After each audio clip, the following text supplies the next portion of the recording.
The following excerpts are from a research paper that accurately cites peer-reviewed scientific journals? a Wall Street Journal article. Okay. For those of you who don't know, the Wall Street Journal is not a scientific journal, it's a newspaper. And newspapers are not where you go to find out about science. Science increasingly makes the case for God. Oh no, please no. Don't be confused. In this video, I'm criticizing the article, but the person narrating it is David C. Pack. He is not the author. The author is Eric Metaxas, who, by the way, is not a scientist, but instead a Christian author, speaker, and radio host. And as we go through this article, keep in mind that Eric does not cite any source at all. I'm going to remind you of this, but that shows off the bat that it's not very reliable. In 1966, Time magazine ran a cover story asking, "Is God dead?" I remember it. Many have accepted the cultural narrative that he's obsolete. Cultural narrative? In this kind of debate, those are fighting words. That as science progresses, there is less need for a God to explain the universe. The relatively recent case for his existence comes from a surprising place, science itself. Actually, not really, because the things that Eric mentions don't come from scientific sources at all. But we'll get into that.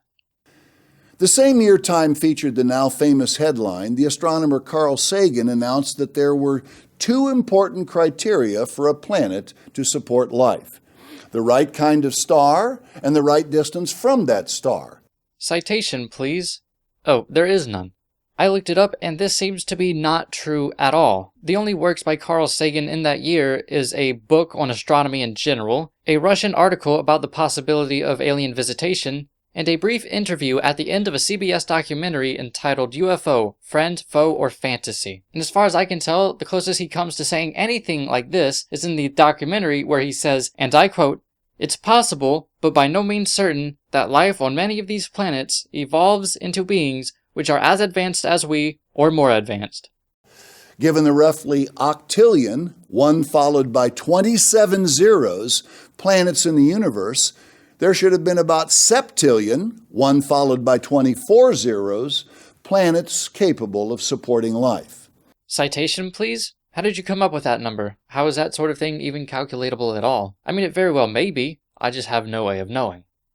With such spectacular odds, the search for extraterrestrial intelligence, a large, expensive collection of private and publicly funded projects launched in the 1960s, was sure to turn up something soon. No, that's not how it went. They started these things before 1966, as is evidenced by its mentioning in the 1966 documentary. And it's really not surprising that they haven't turned up anything. It's not now, and it wasn't then. Even if there was life on nearby planets, there's no reason to assume that they would be advanced enough to communicate with us, or that we'd even be able to understand that they are communicating with us. Scientists listened with a vast radio telescopic network for signals that resembled coded intelligence and were not merely random. But as years passed, the silence from the rest of the universe was deafening. As of 2014, researchers have discovered precisely nothing. Again, this is not surprising. As our knowledge of the universe increased, it became clear that there were far more factors necessary for life than Sagan supposed. His two parameters grew to 10, and then 20, and then 50. And so the number of potentially life-supporting planets decreased accordingly. The number dropped and kept on plummeting. Citation, please. In my research, I found nothing of the sort of thing that is asserted here. In fact, the only people who say that there are these certain parameters that are required for life are Christians, creationists. Science doesn't really know that there has to be a specific set of circumstances for life to appear. Maybe there is for life as we know it, but what's to say that there couldn't be a completely different form of life that is capable of surviving in different circumstances? But we can take this all with a grain of salt because, like I said, no source is cited, and that which is asserted without evidence can be dismissed without evidence. But let's keep going anyways. As factors continued to be discovered, the number of possible planets hit 0 and kept going. What? That doesn't even make sense. So you're saying there was a negative probability? If you're seriously saying that, then it shows that you don't understand probability. Probability is on a scale of 0% chance to 100% chance. There isn't anything less than 0 or greater than 100, and it's impossible for the probability to reach 0% unless it's proven that abiogenesis is completely physically impossible, which I'm sure will not happen. But again, no source is cited. In other words, the odds turned against any planet in the universe supporting life, including this one. That doesn't make sense. No matter what, the probability of this planet supporting life is 100%. Now, sure, if you were to pick a random planet in the universe, there's a very low probability that that planet has life, or has the conditions necessary to produce life as we know it. But there are octillions of planets out there, so it's not unreasonable to think that there is at least one out there. Probability said that even we, Earth, shouldn't be here. The only thing that probability could show us is that this sort of thing was very unlikely to happen in a given system. Today, there are more than 200 known parameters necessary for a planet to support life, every single one of which must be perfectly met or the whole thing falls apart. Not true. None of these parameters were ever stated by anybody except creationists in a very unscientific way. Without a massive planet like Jupiter nearby, for instance, whose gravity will draw away asteroids 1,000 times as many would hit Earth's surface. Source, please. Oh, never mind. Of all the asteroids that would be headed towards Earth, chances are that most of them would not be affected by Jupiter at all. Let's say that out of all the asteroids that are headed towards Earth, half of them have to travel past Jupiter to hit us. If it's affected by Jupiter's gravity, it could very well be deflected, but it could also be sent hurtling towards us. But that doesn't say anything about the other half, who would have to hit or pass by us before it is affected by Jupiter's gravity. The odds against life in the universe are simply astonishing. No, not really. The odds of randomly picking out a planet in the universe that does have life on it is astonishingly low. But that doesn't mean that out of all the planets, there is none. Can every one of those many parameters have been perfect by accident? You mean perchance? Yeah, it could. And that's ignoring the fact that these parameters might not exist at all. At what point is it fair to admit that science suggests we cannot be the result of random forces? When actual scientific findings suggest that. Doesn't assuming that an intelligence created these perfect conditions require far less faith than believing a life-sustaining Earth just happened to beat the inconceivable odds to come into being? No, it doesn't, because then we'd have to figure out what that being is. You're trying to say that it's either a creator or it happened perchance. But that's a false dichotomy. It could have happened in a number of ways. This reality might not even be real. We could just be a computer simulation, or the imagination of a hyper-intelligent being. Maybe there's no such thing as reality at all, and everything that you perceive, even your own body, doesn't really exist, but instead is just some blip in an endless sea of nothingness. The ideas I just presented are all equally as credible as the idea of a god, because they are all unfalsifiable and not backed by any sort of evidence. Also, just because something is unlikely to happen doesn't mean that it didn't happen. The fine-tuning necessary for life to exist on a planet is nothing compared with the fine-tuning required for the universe to exist at all. How do you know? Where did you get this information? How does that even make sense? Again, no source presented at all.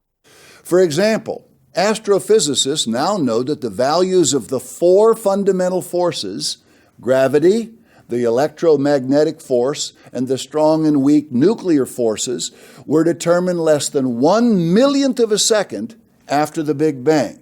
In stages of the Big Bang that early, pretty much anything that we think we know about it is speculation. We can't really know what happened at that time, at least not with the information that we have today. His assertion that astrophysicists know this is completely fabricated.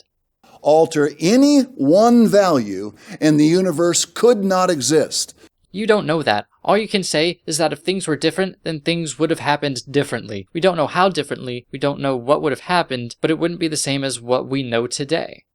For instance, if the ratio between the nuclear strong force and the electromagnetic force had been off by the tiniest fraction of the tiniest fraction, by even 1 part in 100 followed by 15 zeros, then no stars could have ever formed at all.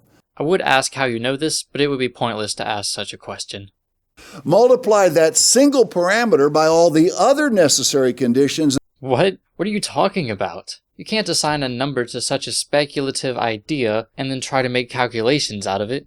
And the odds against the universe existing are so heart-stoppingly astronomical that the notion that it all just happened defies common sense. No, it doesn't. And even if it did, common sense isn't a very scientific idea.